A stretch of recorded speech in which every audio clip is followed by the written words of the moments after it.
అనంతపురం జిల్లాలో మూగజీవాల అక్రమ రవాణాకు అడ్డు లేకుండా పోతోంది. కళ్యాణదుర్గం మీదుగా కేరళ, తమిళనాడు రాష్ట్రాలకు అక్రమార్కులు పశువులను, కబేళాలను తరలించడం పరిపాటిగా మారింది.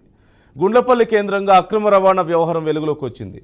మూగజీవాలను తరలిస్తున్న వాహనాలను బీజేపీ, విశ్వ హిందూ పరిషత్ నేతలు అడ్డుకొని పోలీసులకు అప్పగించడంతో అక్రమ రవాణా గుట్టురట్టయింది. పోలీసుల సాయంతో పట్టణ పోలీస్ స్టేషన్కు తరలించారు.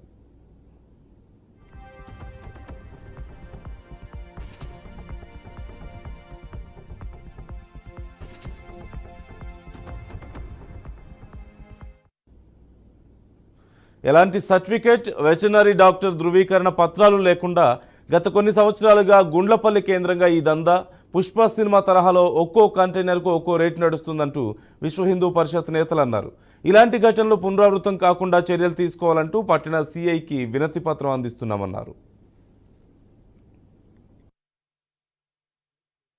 ఈరోజు బైపాస్ రోడ్లో అక్రమంగా పశువులను తరలిస్తున్న దాన్ని వాహనాన్ని పట్టుకున్నాము. ఇక్కడ పోలీస్ స్టేషన్ తరలించినాము. ఇలాగ ప్రతిసారి జరుగుతుంది. గత కొన్ని ఏళ్లుగా ఈ విధంగా అక్రమ రవాణా జరుగుతూ ఉంది. దళారులు కూడా ఏమీ దీనికి సంబంధం లేకుండా వాళ్ళు మాత్రం ఉంటూ దానికి ఆర్ఎంసీ సర్టిఫికేట్లు కానీ, ఎన్ఓసీ సర్టిఫికేట్లు కానీ లేకోకుండా తమిళనాడుకి, కర్ణాటకకి, గోవాకి వీటికన్నిటికీ తరలిస్తున్నారు. ఇది చాలాసార్లుగా మనం ఇక్కడ స్టేషన్లో కూడా కంప్లైంట్ ఇవ్వడం అయింది. ఇలాంటి జరిగినప్పుడు కూడా వీళ్ళు ఏమి స్పందించడం లేదని అనుకోవాల్సి వస్తుంది. ఎందుకంటే యథావచ్చిగా జరుగుతున్నాయి.